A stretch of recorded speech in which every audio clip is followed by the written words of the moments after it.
Oke, selamat pagi, siang, atau malam, kapan saja kalian melihat video ini. Ini adalah video untuk akuntansi keuangan 2, minggu yang ke-12, dengan materi saya lupa materinya ya, pokoknya chapter 20. Saya langsung masuk aja ya. Oke, ini dia. Nah, oh ya, untuk yang chapter ini kan chapter 20 bener ya? Nah, untuk yang chapter ini saya pakai PPT yang ada di e-learning, tapi ada beberapa slide yang saya hilangkan, untuk mengurangi, apa namanya, waktu dari video ini. Jadi kan saya tidak menjelaskan semua slide ya, saya hanya menjelaskan slide yang menurut saya penting. Dan untuk yang materi yang minggu ke-12 ini sebenarnya lebih gampang, kenapa? Karena 80% sampai 90% itu sama persis dengan materi minggu yang ke-10 waktu kita membahas PSAK. Cuman yang ini versi dari buku Kiso, gitu aja. Saya langsung mulai ya. Oke, kita bicara chapter 20 ini mengenai akuntansi untuk pensiun ataupun, post retirement, benefits, ya. Nah, ini wait, saya kasih slide dulu. Oke, ini itu sudah saya jelaskan pada saat kita membahas PSAK yang materi minggu ke-10. Jadi di sini kalian lihat di sini, ini adalah rencana pensiun, jadi program pensiun. Ini ada employer, employer itu pemberi kerja itu ya orang yang, di mana tempat kalian bekerja gitu ya, itu pemberi kerja. Pemberi kerja itu memberikan kontribusi ya, atau dalam bahasa Indonesia biasanya kita menggunakan istilah iuran kepada bank. Kan, di sini seperti yang saya jelaskan dulu bahwa yang namanya, pihak yang mengelola dana pensiun itu bisa pihak ketiga, ya memang biasanya pihak ketiga. Pihak ketiga itu apa? Bisa melalui bank karena bank sekarang punya banyak produk keuangan, banyak produk perbankan, salah satunya adalah untuk mengurusi masalah dana pensiun.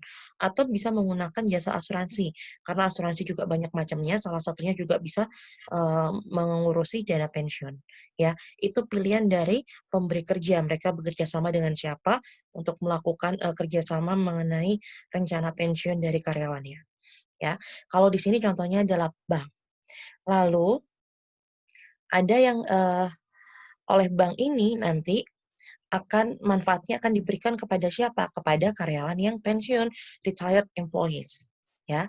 Jadi bank itu memberikan, apa namanya bank, employer pemberi kerja itu akan memberikan dana kepada bank karena dana pensiun itu juga ditanggung oleh pemberi kerja ya, tapi nggak 100% ya, nggak 100%. Nanti persenannya, itu tergantung dari masing-masing pemberi kerja. Nah, nanti sisanya mayoritas memang pemberi kerja, tapi sisanya yang minoritas, persentase minoritas itu ditanggung dari, karyawannya, biasanya melalui potong gaji. Nah, nanti sama, pihak ketiga ini dikelola, baik bank ataupun asuransi, nah atau pihak apapun, nah ini nanti dikelola pada saat karyawan pensiun diberikan. Nah ini maksudnya contribution dengan benefit payments itu kalian masih ingat, kontribusi pasti dengan manfaat pasti, nah itu. Itu kalau, di PSAK kita sebutnya dengan istilah itu. Ayo lanjut yang kedua. Nah, ini defined contribution plan, itu yang iuran pasti ya. Kalau benefit plan itu yang manfaat pasti. Jadi kalau iuran pasti atau kalian bisa kalau di-translate secara literal itu contribution plan atau rencana kontribusi ya pasti ya.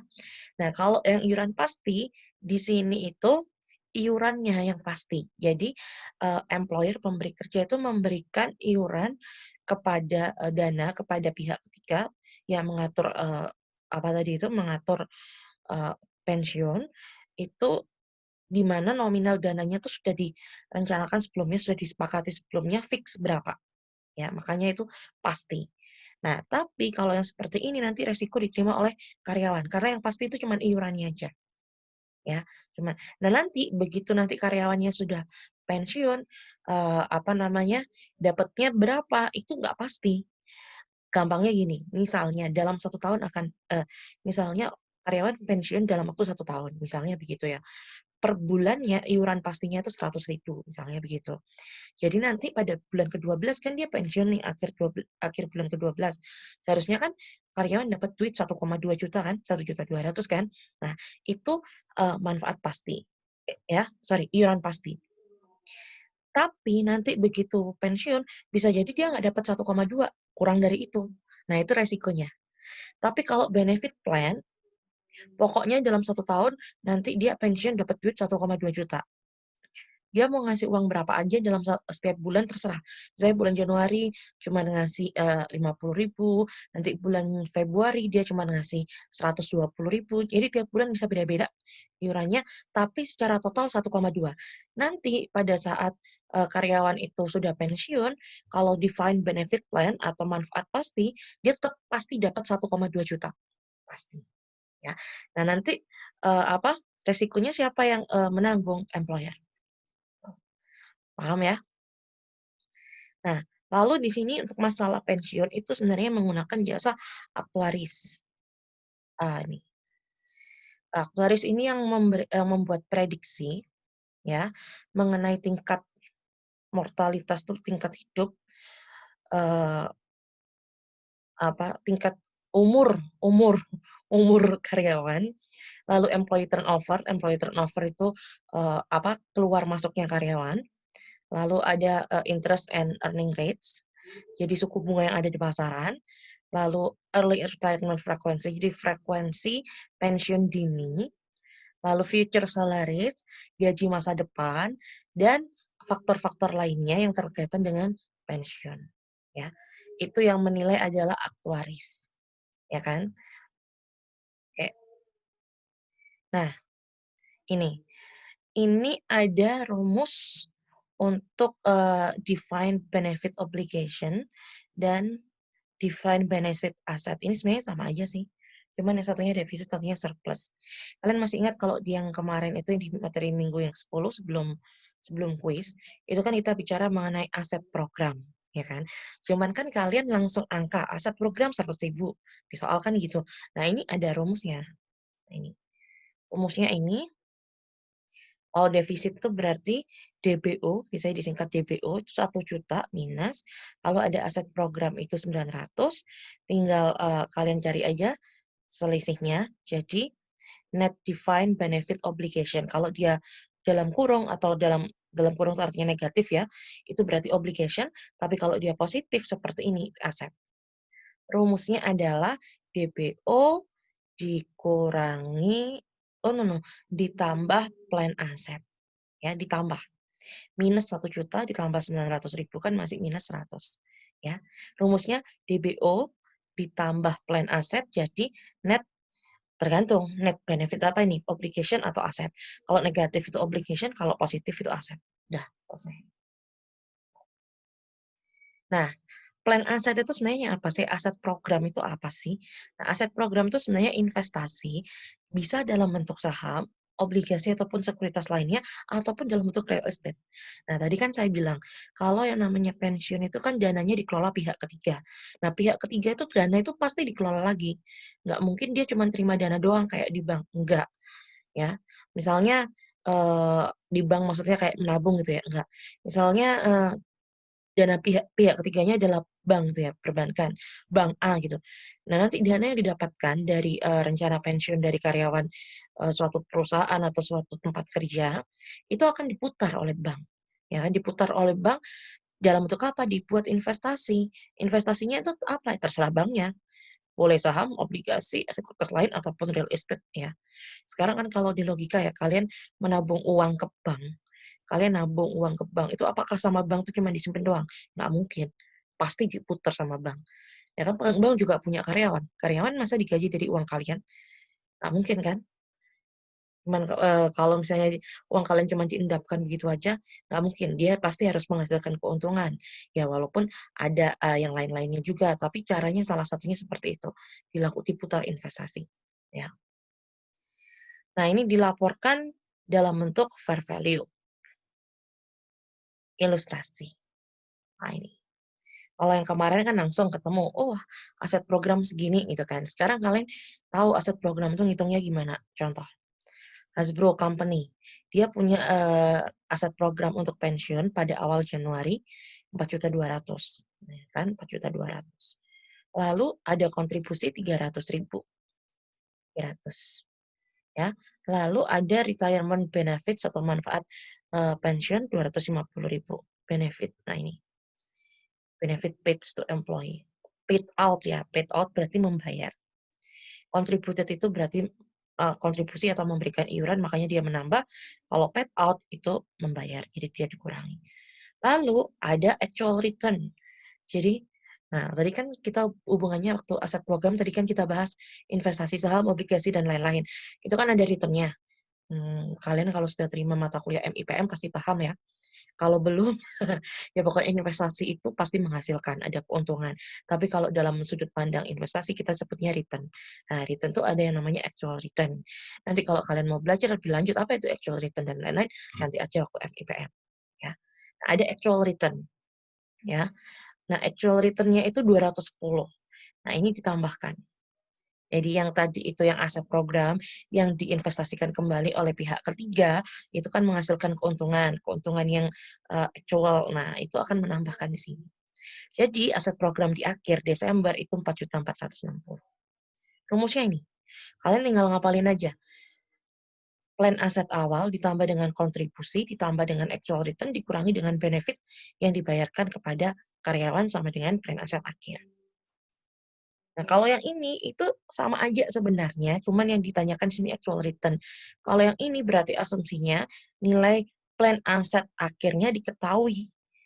Jadi sama seperti yang ini tapi, angka yang apa ini, angka yang ini diketahui dan angka actual return tuh yang ditanyakan. Kan tinggal dimasukin aja ke rumus, selesai. Nanti pasti dapatnya sama 200. Nah ini sama plek dengan yang materi minggu ke-10. Nah ini juga.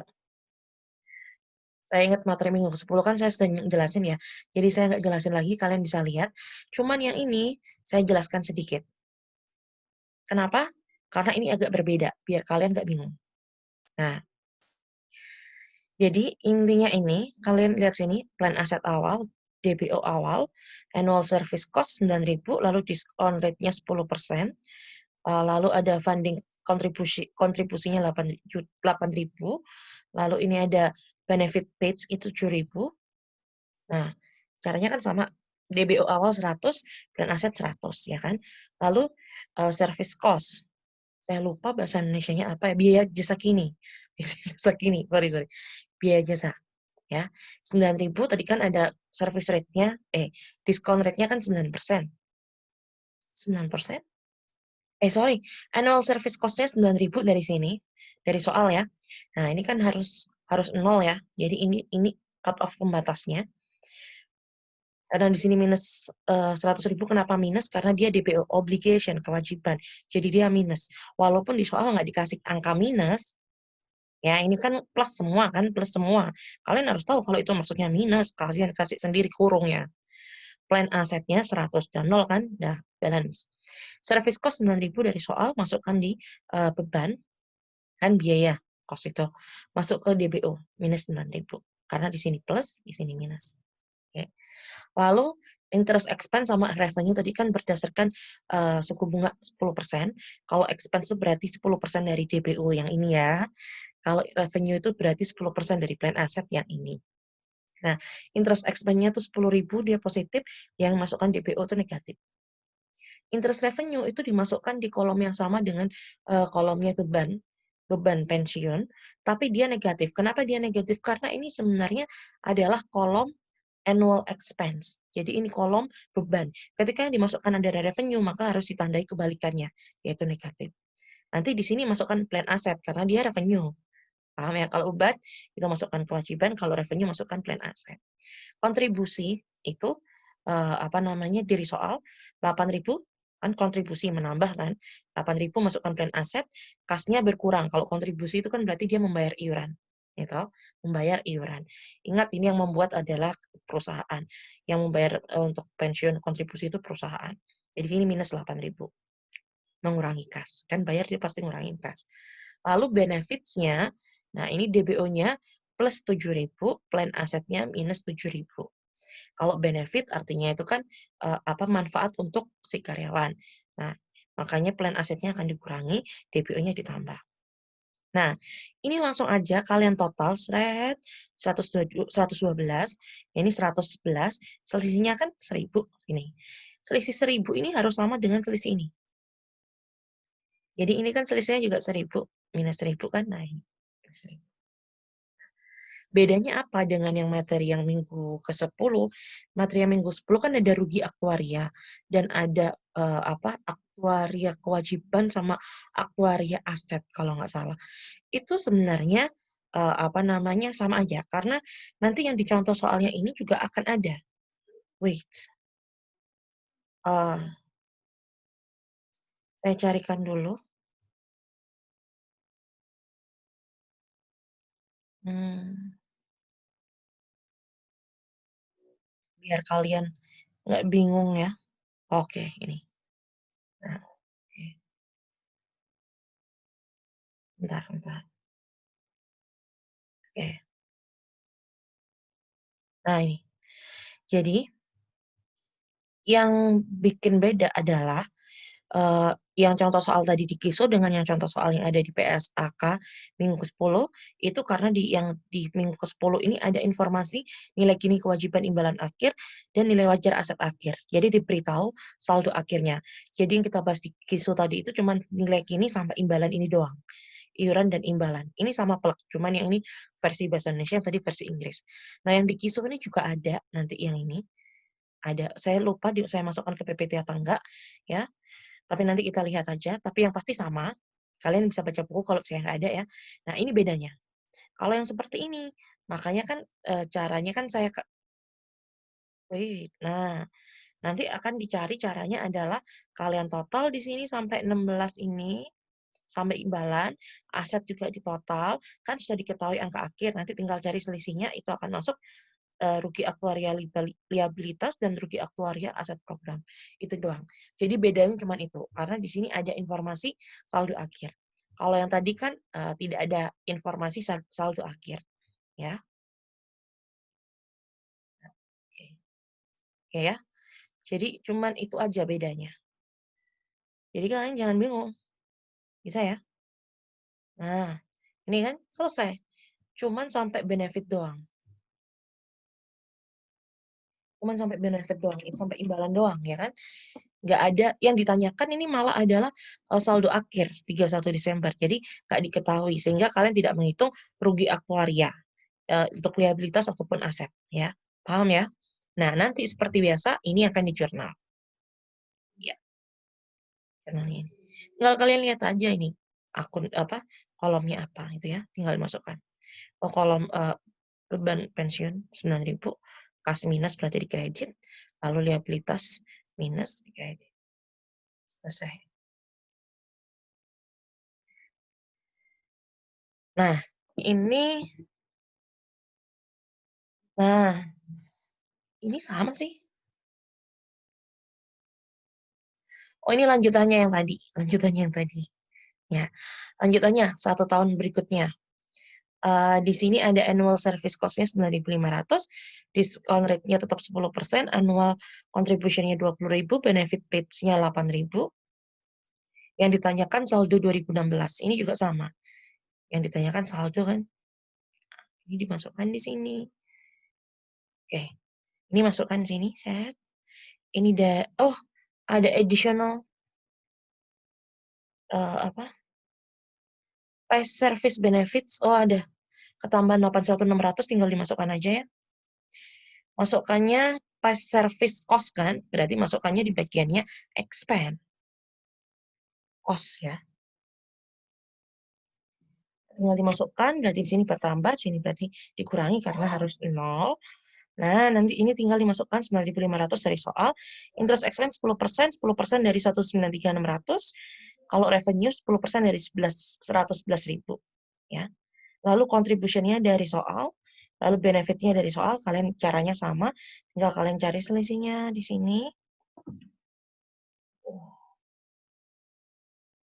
80.360 berarti sini 79.360 betul ya? 79.360 dengan 20 ini sama dengan 99 betul ya? Nanti kalau di jurnal, nggak ada jurnalnya ini. Kalian jurnal sendiri bisa kan ya?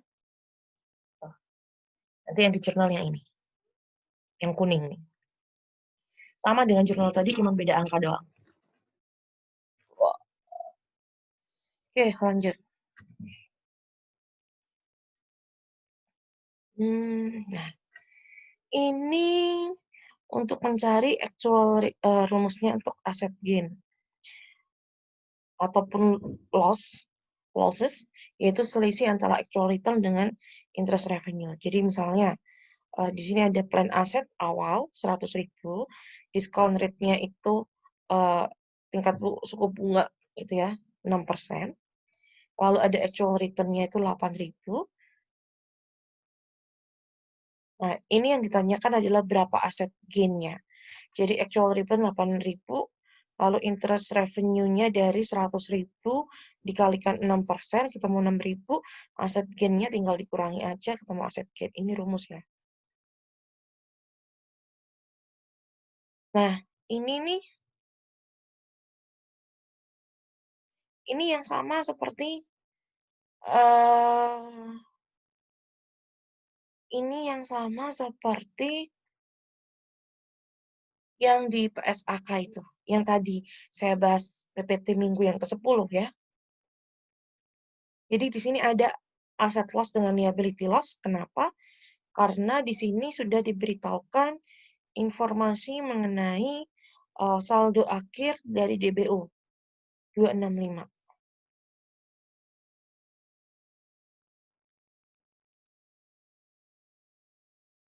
Oke, ini juga ada calculation-nya.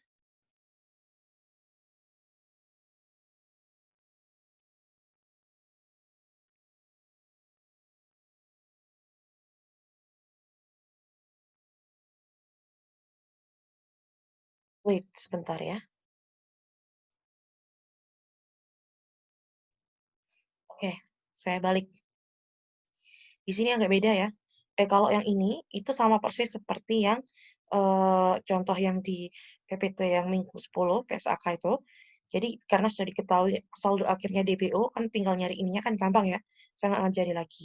Tapi yang ini, yang plan aset, kan saldo akhirnya tidak diketahui, ya kan? Di soal itu cuma diketahui saldo akhir yang DBO, Defined Benefit Obligation. Tapi di sini itu diketahui actual return on plan asetnya adalah 12.000. Jadi caranya adalah seperti ini. 134.100 tuh saldo awal aset program ya. Dikalikan 10%, 13.410. Lalu kan ada actual return-nya 12.000. Berarti ini ada aset loss 1.410. Tinggal kalian cari aja selisihnya ini. Jadi artinya ini adalah bunga yang diharapkan, tapi ternyata kenyataannya cuma 12.000. Berarti kan rugi ya. Jadi kalau bunga yang diharapkan itu lebih tinggi, lalu kenyataannya di bawah itu berarti kerugian. Ya. Ini jadi 1.410. Makanya di sini langsung kalian masukkan aja minus 1.410.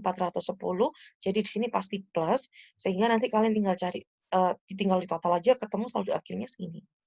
Lalu ini nanti cari selisihnya, ya, masukkan di sini, nanti ketemu ininya, ini juga tinggal di total aja, yang ini juga sama, lalu nanti tinggal di jurnal, selesai. Itu sedikit berbeda dengan yang ada di PSAK, ya, untuk yang plan aset. Paham ya? Nah, caranya ada di sini, ini adalah jurnalnya, selesai. Oke, itu aja dari saya, nggak banyak, nanti kita ketemu lagi minggu depan.